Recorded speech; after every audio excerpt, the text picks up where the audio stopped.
આપણે ત્યાં કહેવત છે, સૌથી મોટી ખાણ એટલે ઓળખાણ. પણ તમારી ઓળખાણોના ચક્કરમાં લોકો ખાણમાં પડે તો એમને કોણ બહાર પાડશે? અમદાવાદ જેવું આટલું મોટું મહાનગર, એક સમયે જેને માન્ચેસ્ટર કહેવાતું, આજે પણ દુનિયાના ઇતિહાસમાં, દુનિયાના નકશા પર અમદાવાદનું એક નિશાન છે. અમદાવાદ એ આ રાજ્યનું સૌથી મોટું શહેર છે. પણ એ અમદાવાદ હોય, સુરત હોય, વડોદરા હોય, કોઈ પણ શહેર હોય, વરસાદ પડતાની સાથે જે સ્માર્ટ શહેરના કપડાં પહેર્યા હોય એ આમ કરીને લીરે લીલા ઉડી જાય અને પછી ખાડા પડવા માંડે રસ્તા પર, તો આપણે કોને જઈને ફરિયાદ કરીશું? નમસ્કાર, આપની સાથે હું દેવાંશી. ગુજરાતમાં ભારતીય જનતા પાર્ટીની સરકારને 30 વર્ષ થયા અને વિકાસને 30 વર્ષ થાય એટલો મોટો થઈ જાય અને તોય એ ગમે ત્યારે ભમ થઈ જાય તો પછી તમારે જોવાની જરૂર છે કે છોકરો મોટો થઈ ગયો સાહેબ. હજી એ જો દર ચોમાસે ભમ થઈ જાય છે અને રસ્તા આમ કરીને ડૂબી જાય છે તો તમારે એમને જવાબ આપવાનો છે કે તમે કઈ ઓળખાણથી કયા કોન્ટ્રાક્ટરને કેવી રીતે કામ આપી રહ્યા છો. ભૂવા પડવા પાછળનું કારણ દરેક વખતે રસ્તો ખરાબ ક્વોલિટીનો હતો એ નથી. એની પાછળની હકીકત, દુર્ભાગ્યપૂર્ણ હકીકત એ છે કે શહેર હોય તો શહેરની નીચે ગટર વ્યવસ્થા હોય. પહેલાં તો શહેર હોય એટલે ટાઉન પ્લાનિંગ હોય અને આપણે ત્યાં જે ટીપી પડે છે એ કાગળ પર પડે છે. એના નકશા જે તે ઓળખીતા લોકોને પહેલેથી ખબર પડી જાય છે કે અહીંયા ટીપી પડવાની છે, એટલે એ લોકો ત્યાં જમીન ખરીદી લે છે. જેની પાસે ઓલરેડી ઘર છે, ગાડી છે, બધું જ છે, ત્યાં જઈને જમીન ખરીદે છે. એટલે ભાવ ઓટોમેટિક વધારે થઈ જાય છે. ટીપી પડતાની સાથે જ ભાવ આસમાને પહોંચી જાય છે. શહેર આગળ વધતું જાય છે. શહેર જેમ જેમ આગળ વધતું જાય એમ શહેરના ભાવ, જમીનની કિંમત કરોડોમાં થતી જાય છે. અને એ ટીપી પડ્યા પછી અચાનક જે આના જબરદસ્ત ભાવ પડ્યા એના પછી તમે જે કાગળ પર દોર્યું હતું કે આવી ગટર વ્યવસ્થા ને આવી ઘર ને અહીંયા પાર્ક ને અહીંયા આ હોવું જોઈએ, એવું તો કશું બનતું નથી. ટીપી બન્યાના કેટલાય વર્ષો સુધી એ વિકાસના કામો ત્યાં કેમ નથી થતા? અને જો તમે કરવા માટે સક્ષમ નથી, લાયક નથી, તો શું કામ ટીપી પાડી રહ્યા છો? કેમ કે શહેરની જરૂરિયાત છે. અતિ સર્વત્ર વર્જ્યતે એવું કહેલું છે કે અતિની ગતિ ન હોય. પણ આપણે ત્યાં બધું જ અતિ થયું છે, તો શહેરીકરણનું પણ તો અતિ છે. માણસો ક્યાં જાય? શિક્ષણની કે બીજી કોઈ વ્યવસ્થાઓ ગામડામાં કે નગરમાં વધી નથી. નોકરી માટે પણ બધાએ બહાર આવવું પડે છે, એટલે માઇગ્રેશન સિવાય કોઈ રસ્તો નથી. એટલે ગામડું સતત ખાલી થઈ થઈને શહેરમાં ઠલવાય છે.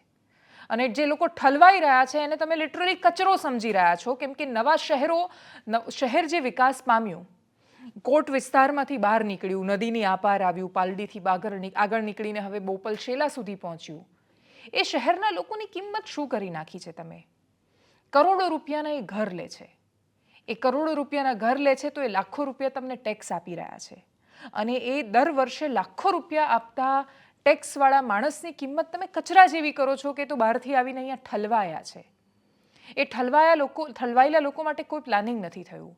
ભૂવા એટલે પડે છે કે રસ્તો સારો બની જાય તો એ નીચે જે ગટર વ્યવસ્થા, એની અંદર કન્સ્ટ્રક્શન સાઇટવાળો તમારો ઓળખીતો છે. દર બીજા ત્રીજા અધિકારીઓના એટલા બધા 2 નંબરના રૂપિયા એમની પાસે ભેગા થયા છે કે 50% કન્સ્ટ્રક્શન સાઇટ, કદાચ એનાથી વધારે આંકડો હોઈ શકે, એમાં સ્લીપિંગ પાર્ટનર, એટલે અધિકારિક રીતે એ લોકો એનો હિસ્સો નથી, પણ બધા 2 નંબરના રૂપિયા એમના કન્સ્ટ્રક્શન સાઇટમાં લાગેલા છે. એટલે જેટલા ઘર, અને દરેક શહેરમાં, ખાલી અમદાવાદની આ વાત નથી, શહેર અને નગરમાં રાફડાની જેમ ફૂટે નીકળેલી જે કન્સ્ટ્રક્શન સાઇટ છે એમાં રૂપિયા કોના છે? તો એ અધિકારીઓ છે એ ઇન્વેસ્ટમેન્ટ કરે છે. અને અધિકારીઓ ઇન્વેસ્ટમેન્ટ કરીને ઘર બનાવે છે. એના પછી એમનો જે કચરો, મોટા મોટા પથ્થર છે, એ કોઈ જ એ કચરાના નિકાલની વ્યવસ્થા સમજતા જ નથી. દરેક કચરો, નાનામાં નાનું આ પ્લાસ્ટિકનું ઢાંકણ હોય, એ બાયોમેડિકલ વેસ્ટ હોય, એ કન્સ્ટ્રક્શન સાઇટનો કચરો હોય, દરેકના નિકાલની એક વ્યવસ્થા છે. એવું નથી કે નિયમો નથી બનેલા. નિયમો તો બનેલા છે. એક SOP છે, સ્ટાન્ડર્ડ ઓપરેટિંગ પ્રોસિજર. આ રીતે જ થવું જોઈએ. એ બધા નિયમો હોવા છતાં એ નિયમો લાગુ નથી થતા. એનું પાલન ના કોઈ કરાવે છે, ના કોઈ કરે છે.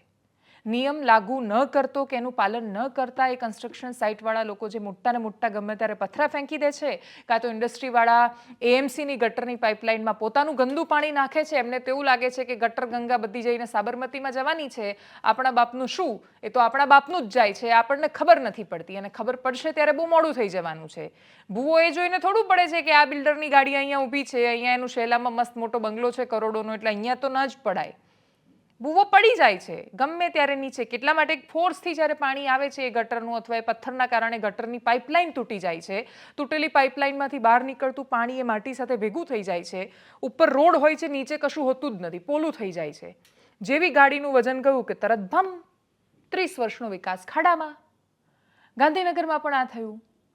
આખા દેશનું સૌથી હરિયાળું પાટનગર ગાંધીનગર એવું કહીને જે વાતનું આપણે ગૌરવ લઈએ છીએ, ખૂબ સુંદર બગીચા, ખૂબ સુંદર પ્લાનિંગ સાથે જે તે સમયે બનેલા નગર પર આપણે જે ગૌરવ લઈએ છીએ, એ નગરની શું હાલત કરી નાખી તમે? જ્યાં જુઓ ત્યાં ખાડા પડે છે. ત્યાં તો નેતા, અધિકારી ને સરકારી માણસો જ રહે છે. તમને એવું લાગતું હતું કે તમારા બાપનું શું જાય તો આપણા બાપનું જ છે. તમને એવું લાગે છે કે સાબરમતીમાં તમે ગમે તેવું પાણી નાખી દેશો, આપણું શું જવાનું છે? આપણું જ જાય છે. બીમારી કે કેન્સર ખાલી કોઈ ગરીબના ઘરમાં થોડા જાય છે, તો બધાના ઘરમાં જાય છે. દર બીજો માણસ કેન્સરથી પીડાઈ રહ્યો છે, દર બીજો માણસ ખાડામાં પડી રહ્યો છે, દર ત્રીજી ગાડી ખરાબ થઈ રહી છે, ગાડીના ખર્ચા વધી રહ્યા છે. કોનું નુકસાન જાય છે? એટલે એવું તો છે ને, સીએમ જે સોસાયટીમાં રહે છે, મને યાદ છે 2 વર્ષ પહેલા જ્યારે અમદાવાદમાં પૂર જેવી પરિસ્થિતિ થઈ તો સૌથી વધારે પાણી એમની જ સોસાયટીમાં ભરાયા હતા. ગાડીઓ ડૂબી ગઈ. એટલી ખરાબ હાલત થાય છે. તો પૂર આવતી વખતે થોડું ખબર છે કે ભાઈ આ સીએમનું ઘર છે તો ત્યાં નહીં પાણી ભરાય, અહીંયા કરોડપતિ લોકો રહે છે એટલે ત્યાં નહીં જઈએ, એવું નથી હોતું. કુદરત કોઈ સરનામું પૂછીને નથી આવતી કે અહીંયા કોનું ઘર છે કે કેવી રીતે. એટલે કરપ્શન કરતા બેફામ બનીને એટલી જાડી ચામડીના થઈ ગયેલા માણસો, હે સત્તાધીશો, તમે યાદ રાખો કે કુદરતની લાઠી વાગે છે તો અવાજ નથી આવતો, એ તમને તોડી નાખે છે. આપણા શહેરો બરબાદ થઈ રહ્યા છે. આપણે વિશ્વગુરુ બનવું છે, ટાઉન પ્લાનિંગ નથી કરી શકતા. દુનિયાને શું શીખવાડીશું? ખાડા કેમ ન પડે એમ. આપણે દુનિયાને એવું શીખવીશું કે ભૂવા કેવી રીતે પડાય, ચલો અમદાવાદમાં આવો, અમે તમને શીખવાડીશું. ભૂવા રાજ અમદાવાદ, અમદાવાદ એટલે ભૂવા નગરી. કેટલું આમ દરેક વખતે જેટલા લોકો જેટલા વર્ષથી જર્નલિઝમમાં છે, દરેક વર્ષે એકના એક ટાઇટલને એકનું એક લખીને થાક્યા. વર્ષોથી આનું આ ચાલે છે. આપણે ત્યાં પીરાણા નામનો એક બહુ જ મોટો ભયાનક ડુંગર ઊભો કરી દીધો વ્યવસ્થાના અભાવે. હવે એ ડુંગરને સાફ કરવા અમદાવાદ મ્યુનિસિપલ કોર્પોરેશન બહુ જ સરસ કામ કરે છે, ખૂબ મહેનત કરી રહ્યું છે. પણ આપણે એ ઢગલો ખાલી કરતા જઈએ અને પાછો ઊભો કરતા જઈએ અને કોઈ સાફ કરતું જાય. શું કામ? મારા ઘરમાંથી હું ભીનો અને સૂકો કચરો અલગ કરીને આપું તોય પેલો જે લેવા માળો આવે છે ભેગો કરી નાખે છે. ક્યાં જવાનું? એ વ્યવસ્થા ભીનો અને સૂકો કચરો અલગ થાય એના માટે અમદાવાદનો તો કંઈક નંબર આવે, સુરતનો નંબર આવ્યો હમણાં. એટલે આપણે સ્વચ્છતામાં સ્પર્ધા જ્યારે લઈએ સ્વચ્છ શહેરોમાં, ત્યારે આપણે વોલ પેઇન્ટિંગ્સ કરીએ, દિવાલો ઉપર પેઇન્ટિંગ કરીએ. પણ આપણે એ નથી જોતા કે જેને કચરો કલેક્ટ કરવાનો કોન્ટ્રાક્ટ આપ્યો છે એ શું કામ ઓળખાણવાળા પાસે જાય છે. એ ઓળખાણ નામની ખાણ એ પૈસાનું વજન ન મૂકે ત્યાં સુધી, ફાઇલ ન હલે, આ પ્રકારની સિસ્ટમમાંથી બહાર નહીં આવીએ તો એ તમારું ઘર હોય કે મારું ઘર, એ તમારું બાળક જતું હોય કે મારું બાળક, એ જ્યારે આપણે ગુમાવીએ છીએ ત્યારે આપણી પાસે બોલવા કશું જ નથી રહેતું.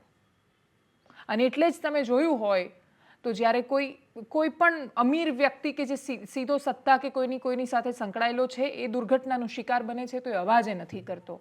એ કેમ અવાજ કરે ને કેવી રીતે અવાજ કરે? કેમ કે એને ખબર છે કે એ પાપનો ભાગીદાર તો એ પણ છે જે આજે એના ઘરે આવ્યું છે. કેટલાક લોકો વહેલા સમજી જાય છે, કેટલાક લોકો છેક સુધી નથી સમજી શકતા, પણ જીવનના અંત સુધીમાં સમજી જાય છે, કેમ કે બધા હિસાબો અહીંયાના અહીંયા જ છે, બધું અહીંયાનું અહીંયા છે. અને એટલે જે લોકો શહેરોને બરબાદ કરી રહ્યા છે, તમે એ સંદેશ લો. સત્તાને સંદેશ જુનાગઢે પણ મોકલ્યો. જુનાગઢની એક સોસાયટીમાં પણ ખાડા પડ્યા તો ત્યાં ભારતીય જનતા પાર્ટીના ઝંડા લગાવ્યા લોકોએ. તો પાટનગર ગાંધીનગરમાં પણ ખાડા પડ્યા તો લોકોએ ભાજપના ઝંડા લગાવ્યા. ભાજપના ઝંડા લગાવે તો એ નાગરિક કે જેણે તમને 161 બેઠકો આપી છે 182માંથી, તમે વિધાનસભાનું સંખ્યાબળ કલ્પના ન કરી શકો એટલું જબરદસ્ત છે. 182માંથી જે પક્ષને 161 બેઠકો હોય એ પક્ષને તો શરમ આવવી જોઈએ. પણ શને નહીં રને નહીં તો મને શું, એટલે ભાજપને શું, એ હિસાબથી જો કોઈને આવી હોત તો આ સ્થિતિ દરેક શહેરોની ન થઈ હોત. દરેક શહેરો આ સ્થિતિમાં છે. દરેક વખતે આપણે પ્લાસ્ટિકનું નાનું ફેંકેલું તમારું ઢાંકણ પણ કાં તો ગટરને બ્લોક કરી શકે છે.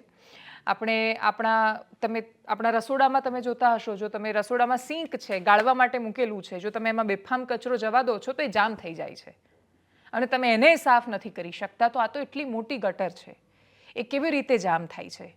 એના માટે નાગરિક તરીકે આપણી પણ જવાબદારી છે. આપણે પણ કેટલાક અંશે બેજવાબદાર છીએ, પણ નાગરિક બેજવાબદાર છે એટલે સત્તાને નિરંકુશ કે બેજવાબદાર બનવાનો હક નથી મળતો.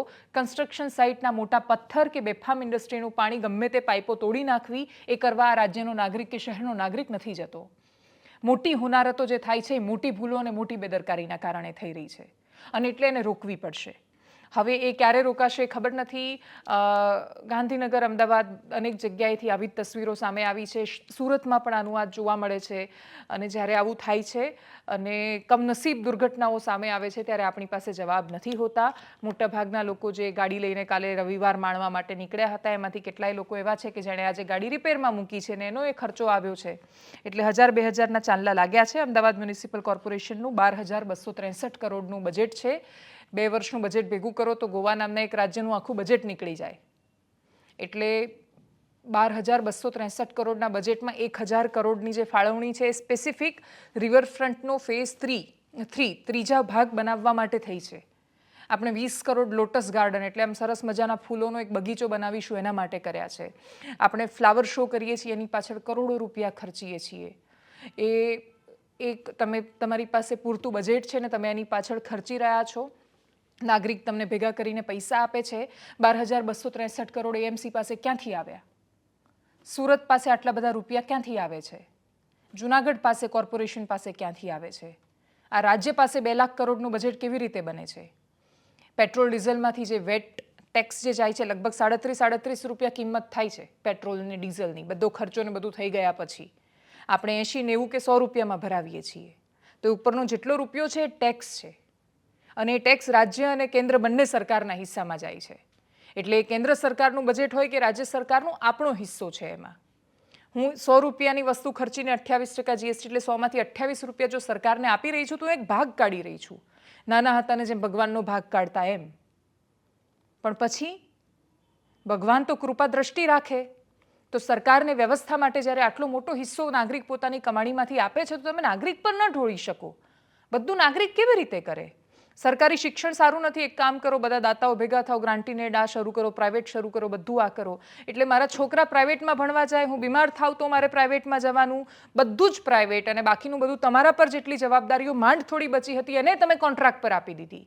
ના કોઈ સરકારી નોકરી, ના કોઈ જવાબદારી. કશું થાય એટલે કોન્ટ્રાક્ટવાળી એજન્સીની જવાબદારી, સરકારી તો કશું હતું જ નહીં. એટલે સરકાર સુધી કોઈના હાથ પહોંચી ન શકે. આ તમારી ચાલાકી છે અને ચાલાકીનો ભોગ તમે બની રહ્યા છો. એવું નથી કે ખાલી અમે બનીએ છીએ. એવું તો છે નહીં કે કોઈ ખાલી એક જ વિસ્તારમાં અમુક જ ઘરમાં પાણી ભરાય છે. એવું તો નથી. ગરીબને તો ઝૂંપડીમાં રહેવાની ટેવ છે. એ પાણી ભરાય તો 12 ફૂટપાથ પર આવી જાય છે. તકલીફ તો એને પડે છે જે લાખો રૂપિયાનો ટેક્સ આપે છે, બોલી નથી શકતો કેમ કે એના ધંધા સરકાર સાથે જોડાયેલા છે અને ડર લાગે છે. અને એટલે ગુજરાત રાજ્યના નાગરિકોને મારે એ બતાવવું છે કે અહીંયા જુઓ, અહીંયા વોકલ કોડ્સ આવેલા છે. વોકલ કોડ્સનું કામ એ છે કે તમે એમાંથી બોલો એટલે અવાજ નીકળે. તો એ નહીં વાપરો તો ઘસાઈ જશે, બંધ થઈ જશે અવાજ, રૂંધાઈ જશે. અને ગળે જ્યારે ડૂમો બાજી જાય ત્યારે બહુ તકલીફ પડે. એટલે ડૂમો બાજી જાય ને અવાજો રૂંધાઈ જાય એની પહેલાં બોલો. એટલા માટે બોલો, એ સાબિત કરવા માટે બોલો કે તમે ઘેટાની શ્રેણીમાં નથી આવતા, તમે નાગરિક છો. અને જો તમે નાગરિક છો તો એ કોર્પોરેશનમાં કોઈની પણ સત્તા હોય, તમે બોલો. બીજું કે ગુજરાત રાજ્યમાં જ એકલું નવાઈનું આવું નથી થઈ રહ્યું. આખા દેશના શહેરોમાં, દેશની સરકારોમાં, પક્ષોમાં એક હોડ ચાલી છે, સ્પર્ધા ચાલી છે કે કોણ શહેરને બની શકે એટલા જલ્દી અને વધારે બરબાદ કરી શકે. ગામડાના કે પછી નગરના લોકોએ પણ બહુ ખુશ થવા જેવું એટલે નથી કેમ કે અહીંયાની બીમારી ત્યાંય પહોંચી રહી છે. ત્યાં આ જ બધા કીડા પહોંચી રહ્યા છે. નગરપાલિકાનું શાસન હોય ને નગરો ગંદકીથી ખદબદતા હોય. તમે નાની બજારમાં જાઓ તો તમને ચારેય બાજુ ગંદકીના ઢગલા જોવા મળે. અતિશય દારૂણ સ્થિતિમાં બસ સ્ટેન્ડની આજુબાજુ કચરાના ઢગલા હોય, જે તમારા શહેરનું દર્પણ હોવું જોઈએ. એ શહેરમાં તો પૈસા મળે છે એટલે થોડું એ કામ થાય છે. જે નગર છે ત્યાં તો એનાથી વધારે ભ્રષ્ટાચાર થાય છે અને એનાથી વધારે ગ્રામ પંચાયતમાં થાય છે કેમ કે એ કચરો વીણવાની, એનું વ્યવસ્થાપન કરવાની, આ બધી જ જેટલી વ્યવસ્થાઓ, જેટલી સત્તા મ્યુનિસિપલ કોર્પોરેશન પાસે છે એટલી જ નગરપાલિકા અને ગ્રામ પંચાયત પાસે છે. ઉપરથી પંચાયત પાસે વધારે સત્તા છે. સત્તાનું વિકેન્દ્રીકરણ કર્યું છે આપણે. પણ આપણે તમારું ગામે જો ગંદુ છે ને શહેર પણ જો ગંદુ છે તો એના માટે થોડા તમે જવાબદાર છો. શહેરના લોકોનું પણ પોતાનું હિત જળવાયેલું છે એટલે એ નથી બોલતા. ગામડાના લોકો પણ રાહ જોઈ રહ્યા છે કે આજથી 20 વર્ષ પછી એવા ન્યૂઝ આવશે કે આ જ ગામડામાં ભૂવો પડ્યો. જો એવું નથી કરવું તો પછી અત્યારથી જ એને રોકવાનો પ્રયત્ન કરો. આ મામલે ઘણી બધી પ્રતિક્રિયાઓ સામે આવી છે, રાજનીતિક પણ છે. અમે પત્રકાર અજય ઉમટ સાથે જ્યારે વાત કરી હતી ત્યારે આ ટાઉન પ્લાનિંગ અને એ વિષયની આજુબાજુ પણ વાત કરી હતી. એ ચર્ચાનો હિસ્સો પણ તમે સાંભળો. रोज खड़े रहते हैं? हाँ जी, शाम को 7 बजे बाद खड़े रहते अच्छा, हैं। तो कल खड़े थे यहाँ पे? नहीं, उस टाइम पे हम नहीं खड़े थे। नहीं खड़े थे, किस टाइम पे? जब ये पुल गिरा था ये रोड। टूट गया तब। अच्छा, तो रास्ता कैसा था? पहले से ऐसा कच्चा ही था, ऐसे नहीं, टूटता ऐसे रहता था? इसके ऊपर डम्बर था, सही रास्ता पक्का था। था? इसके नीचे गटर लाइन किया ना, हाँ, तो इसकी उसको वजह से इसकी टूटा? वजह से टूटा है। मतलब समझी नहीं। मतलब नीचे वो गटर लाइन निकल रही है, हाँ। तो नीचे से अंडरग्राउंड खोद रहे थे, हाँ, तो फिर नीचे से वो पानी गया तो फिर टूट गया वो। हाँ। अच्छा, यहाँ पे सब जगह पे गटर लाइन का काम चल रहा है, हाँ। तो वो अच्छा, पहले तो खोद लोग दिया था ना। परेशान होते हैं यहाँ पे? परेशान तो कल हुए थे ना, वो टूट गया था, तो बाकी कल तो नहीं हुए होते। थे। हाँ, अच्छा, ये क्यों हो रहा है सब? सारे रास्ते टूट रहे, डर नहीं लगता? डर तो लगता, मगर अब काम ही ऐसे ही चल रहा था, क्या करेंगे। काम बहुत स्लो है यहाँ का। अभी 1 साल से काम चल रहा है, गटर लाइन का ये पूरी नहीं हो पाई। અચ્છા. બધું થઈ રહ્યું છે, ભ્રષ્ટાચાર હવે ક્યાં પહોંચ્યો છે? ભ્રષ્ટાચારનું કંઈ કોઈને કહેવા જેવું જ નથી. હમ, બધા કાકા બાપાના છોકરાઓ છે. હમ. અને કેમ આવું થાય છે? કોઈને ડર કેમ નથી? હવે કોઈ કંઈ બોલતું જ નથી તો પછી શું કરશું? અચ્છા, અને સામાન્ય માણસ આ ટેક્સ ભરે, જીએસટી ભરે, બધું જ ભરે, અને આટલા કરોડો રૂપિયાનું બજેટ આવે અને તોય આવી હાલત. તો શું કરીશું? જ્યારે બધા ઊભા થશે જાગશે ત્યારે આ વસ્તુ પતશે, ત્યાં સુધી નથી પતવાની. અને કેમ નાગરિકો નહીં બોલતા? હવે એ તો એ લોકોને બધાએ ભેગા થઈને બોલવું પડે તો જ મેળ પડે. કોઈ એક માણસ બોલશે તેનો કોઈ મતલબ જ નથી રહેતો, કારણ કે એને કોઈ બી દબાઈ દેશે. અચ્છા, એવું કહે કે અમદાવાદમાં તો બહુ જ સરસ વિકાસ થઈ ગઈ રહ્યો છે, બધી જગ્યાએ સારા પુલ ને રસ્તા ને બધું બની રહ્યું છે. એ ખાલી હાઈવે ઉપરનું છે, અંદર કંઈ બધું જેમ છે એમ જ છે. ખાલી બહારનું જે દેખાવ છે એ સારો છે, અંદર તો બધું પોલમ પોલ જ છે. ક્યારે અને વિશ્વગુરુ બનવાની વાત કરીએ છીએ તો ઇન્ફ્રાસ્ટ્રક્ચર તો કેટલું પૂરું છે, કેટલું પુઅર છે કે બિહારમાં તમે જુઓ તો અઠવાડિયામાં 5 પુલ હા તૂટે, અઠવાડિયામાં 5 પુલ પડી ગયા. અને તમે જોજો કે એમાં કોઈ ઇન્ક્વાયરી પણ કશું પણ થાય ને એટલે કે એક સ્પેશિયલ ઇન્વેસ્ટિગેશન ટીમ બનાવી દીધી છે અને કોઈ પણ ચમરબંધીને છોડવામાં નહીં આવે. પણ કયો ચમરબંધી છે તો મને બતાવો આજ દિન તક. અને જે ક્રિસ્ટલ ક્લિયર હોય એમાં એ એસઆઈટીને વર્ષો લાગે અને પછી જવાબ આવે ત્યારે પેલો અધિકારી કાં તો સ્વર્ગે સિધાઈ ગયો હોય ને નેતાએ ના હોય ને કશું જ ન હોય. કશું જ ના હોય.